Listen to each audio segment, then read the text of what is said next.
자, 요즘 국감에서 눈부신 활약을 하고 있는 세 분을 모시겠습니다. 자. 김성훈 의원님 진짜 오랜만에 나오셨고. 네, 이제 코로나 때 청중 몇 분 안 계실 때 나왔고. 보십시오. 감사위원회 결의를 거쳐서 의결을 거쳐서 수사기관에 간 게 몇 건이라고요? 4건입니다. 지금 69건 중에 64건이 원장님과 사무총장님 결재만으로 지금 수사기관의 자료들이 다 넘어갔습니다. 무려 94%입니다. 이게 감사위원회 왜 있는 겁니까? 자, 그 이상하잖아요. 범죄 혐의가 있다고 해서 그래서 감사위원회 의결로 더 신중하게 고발을 하는데 범죄 혐의가 없는 것도 사무총장 단독 결재로 영장 없이 수집된 자료들도 다 지금 검찰의 수사기관에 넘어가고 있다는 거예요. 그 자료를 준 당사자들이 감사에 응하려고 준 거지 그거를 수사기관에까지 넘기라고 그런 동의하에 준 겁니까? 그래서 헌법과 형사소송법에서는 수사기관이 수사를 하려고 해도 감사원이나 그런 공공기관으로부터 자료를 받으려면 판사가 발부한 영장에 의하도록 되어 있습니다. 그것이 영장주의입니다. 김성훈 의원님은 판사였습니다. 무슨 얘기를 하는지 본인이 알고 한 얘기예요. 요지가, 야, 니네 감사원 이름으로 이전 문재인 정부 다 털어가지고 영장도 없이 자료 잔뜩 모아서 검찰에 넘기는 거 아니냐? 응? 감사원이 검찰 시다발이 아니야, 니네? 요 말이죠.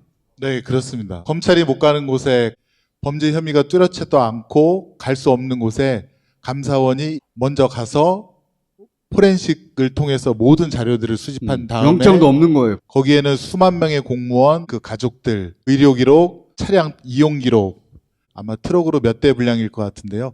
그거를 검찰에 넘기는 겁니다. 굉장한 헌법 위반이고요. 그다음에 개인정보보호법 위반이라서 아마 나중에 큰 문제가 될 것 같습니다. 감사원을 검찰의 시다바리를 쓰는 거예요. 검찰공화국이니까 감사원이 먼저 들어가가지고 검찰에 넘겨줄 자료를 잔뜩 모아가지고. 예, 그래서 2022년도에 감사원에서 감사원 시행 규칙을 개정을 해서 포렌식 공무원 컴퓨터, 휴대전화 편하게 할 수 있도록 규칙도 개정을 했고요. 감사원 내부 규칙을 개정해서 공무원들과 또 그 가족들, 관련된 기업들의 모든 정보를 포렌식할 수 있도록 다 바꿔놨고요. 그래서 문재인 정부의 모든 정책들 다 털어버리는 거예요. 근데 웃긴 거는 대통령실과 관저가 용산으로 이전하지 않았습니까? 그것에 대해서 국민청원감사를 실시했는데 그럼 2개월 안에 마쳐야 됩니다.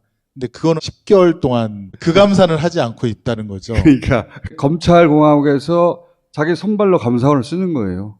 감사원의 치욕의 역사로 기록될 거예요. 지금 공수처에서 당군 이래 처음으로 감사원 전체를 압수수색을 했고요. 유병호의 타이거 사단이라고 하죠. 네. 유병호의 직속 사무총장. 부하들이 유병호 사무총장의 직속 부하들인 타이거 파들이 검찰의 일종의 특수부 역할을 하는 특별조사국도 압수수색이 들어갔는데요. 감사원의 불법감사, 강압감사, 인권침해감사가 반드시 수사를 통해서 밝혀질 거라 생각이 되고 내일 공수처에 대한 이제 국정감사가 있게 되는데요. 꼭 그 부분을 한번 강조해서 파악해 보도록 하겠습니다. 우리 김성훈 의원님은 후보 시절에도 다스베이다 나오셨는데 그때부터 쭉 일관된 건데 굉장히 젠틀하고 부드럽거든요. 강선호 의원님의 국정감사 모니터링을 좀 하시는 게 좋을 것 같아요. 약간 표독스럽게 해주셔야 돼요. 우리 강선 의원님처럼 전투력을 한번 더 키워보도록 하겠습니다. 이건 진짜 골 때리는 거예요. 극지연구소가 단독으로 했기 때문에 경쟁이 없지 않냐. 그래서 예산을 90% 이상 깎았다는 거야. 극지연구소 하나 있어. 그래서 극지연구소가 과제를 했는데 이게 경쟁이 없네. 90% 삭감. 말이 되냐고 이게. 이렇게 말도 안 되게 예산이 깎이거든요. 과학기술 예산을 왜 이렇게 깎을까요? 윤석열 대통령이 과학 했었잖아. 갑자기 카르텔 하더니 옷을 깎아버렸어요. 정말로 카르텔 때문이었으면 카르텔에 대한 사례가 막 터져나오고 그래야 되잖아. 그런 뉴스는 없어요. 그건 핑계인 거예요. 그냥 예산을 깎은 거예요.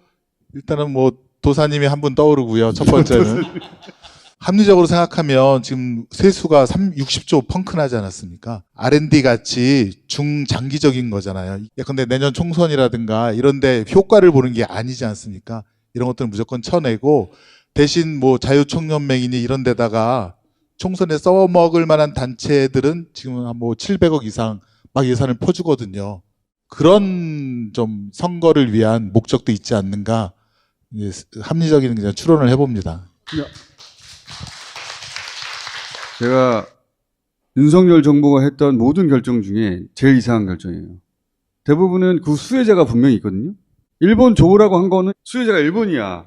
아, 이거는 대기업 좋아라고 한 거구나. 아, 이거는 고소득층 좋아라고 한 거구나. 요거는 태극기 부대 좋아라고 한 거구나. 이거는 모르겠다는 거예요. 보수도 좋아할 리가 없는 결정이잖아요. 자, 요거는 추가적으로 언급해야 되겠다고 가져오신 건데. 2022년 대선 직전에 이재명 후보를 비롯해서 조직적으로 가짜뉴스. 뉴스타파와 함께. 예, 그렇습니다. 공모하여. 윤석열 대통령이 대검중수부 수사과장으로 있을 때 대장동 대출, 특히 조우영 씨 관련해서 수사를 봐줬느냐 안 봐줬느냐. 조우영 씨는 부산저축은행의 브로커였어요. 대출 브로커. 네, 네, 인척이었고 회장에. 네네네. 그거에 대한 가짜뉴스를 양산해서 대선 판도를 흔들려고 했다. 이 조우영 씨가 관련 조사를 받았는데 뉴스타파가 보도한 것은 갔더니 커피 한 잔 주면서 그냥 가라고 하더라. 제대로 수사를 받지 않았다라는 취지의 뉴스타파 보도가 있었죠. 그렇습니다. 근데 그게 이제 가짜뉴스라는 거야. 윤석열 후보를 떨어뜨리기 위해서 진보 매체와 민주당 쪽이 공모하여서 가짜뉴스를 퍼뜨렸다. 이게 그쪽에 들고 나온 프로그램이거든요. 그런데 그렇습니다. 여기 보시면 이 땡땡 대표라고 해서 부산저축은행으로부터 대장동권으로 1150억 대출을 받은 사람인데요. 2015년 수원지검 조사를 받을 때 그런 말을 합니다. 2010년도에 대검 중수부에서 부산저축은행 관련 자료를 제출하라고 해서 그때 자료를 제출했고, 그 밑에는 그 대출을 알선했다는 브로커 조우영 씨가 뭐라고 또 대답을 하냐면, 제가 검찰에서 수사받은 것이 대장동 관련된 부분도 있다라고 2015년도 수사기관에다가 이미 이렇게 얘기를 합니다. 이땡땡 대표는 이 대장동 사업 처음 추진했던 민간 사업자예요. 이 사람이 중간에 밀려나가요. 근데 이 사람이 대검중수부가 부산저축은행 2010년에 조사했다는 거잖아요. 2015년에는 조우영 씨가, 이 브로커가 또 대장동 관련 수사를 받았다는 거예요. 다음 자료도 보시면 그런데 2021년도에 조우영 씨가 검찰에서 조사를 받는데요. 그때 검사가 뭐라고 질문하냐 하면, 진술인은 바로 조우영 씨입니다. 진술인은 부산저축은행 사건으로 2011년경 대검 중수부 조사를 받았고, 그때 왜 받았느냐 그랬더니 조우영 씨가 뭐 이렇게 주저리 이제 그 과정을 얘기하는 겁니다. 자기 부산저축은행 회장 배우자 이철이가 제 공모에 따릅니다. 그 인적 관계를 밝히는 거고. 근데 지금 말씀하시는 요지는 뭐냐면 2011년경 대검 중수부 조사를 받았다. 이때가 커피 마셨다는 때예요. 네네, 그렇습니다. 커피를 마셨는지 안 마셨는지는 모르겠는데 그때 대검 중수부 조사를 받았다는 것은 팩트고, 그때 대검 중수부에 윤석열 검사가 있었던 것도 팩트잖아요. 팩트입니다. 네. 그 말씀 하시려는 거죠. 조사를 대검 중수부에서 받았는데 그때는 이 조용 씨가 문제없이 넘어가 버렸고, 그때 변호사가 박영수 변호사였는데 그 뉴스타파 보도에 따르면 가서 커피 한잔 하고 와 해서 커피 한잔 하고 왔더니 무사히 넘어갔더라. 근데 똑같은 건으로 2015년에 구속되거든요. 그럼 2011년 수사가 잘못됐다는 거잖아. 그 말씀 하시려는 거예요. 제가 다 속이 시원합니다. 그거였어, 그거.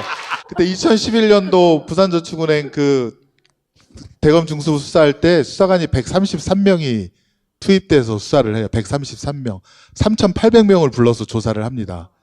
그 안에 이제 조우영이 들어 있었고요. 이땡땡 그 사업가도 들어 있었고, 그거는 대검에서도 인정을 합니다. 조우영 참고인 조사했다고. 근데 그때는 넘어갔어요. 다른 부산저축은행 그 대출권은 다 처벌을 받았는데 이 두 번째 사이즈인 대장동은 넘어갔어요. 근데 2015년도 처벌받았을 때는 경기경찰청에서 경찰관 10명이서 수사한 거예요. 수원지검에서 그걸 가져가서 이제 그 마무리 수사를 한 거였거든요. 그러니까 경찰 10분이 한 수사를 왜 2011년도 133명이 못했느냐. 그거 안 한 거 아니냐. 아주 속이 시원합니다. 저 대장동과 관련해서 지금 국힘이 주장하고 있는 내용은 정말 본질을 피해서 작은 부분 하나를 가지고 그게 뭐 페이크니 가짜니 뭐니 얘기를 하고 있는데 본질은 바로 이거다. 그 그쪽에서 말씀이시죠? 그걸 들고 나온 이유는 뉴스타파를 고리로 해서 민주당도 걸고 그리고 뉴스타파하고 콜라보 했을 진보 진영의 미디어들을 모조리 올가미를 매려고 그중에서 절을 하려고 했는데 제가 안 나와서 뉴스타파만 고생하고 있어요. 네. 뉴스타파 미안해. 자, 요 사건을 김승원 의원님이 요거 꼭 거론해야 된다고 가져오셨는데 혼자 오셨으면 큰일 날 뻔했어요. 다 같이 협력하여 선을 이루었다.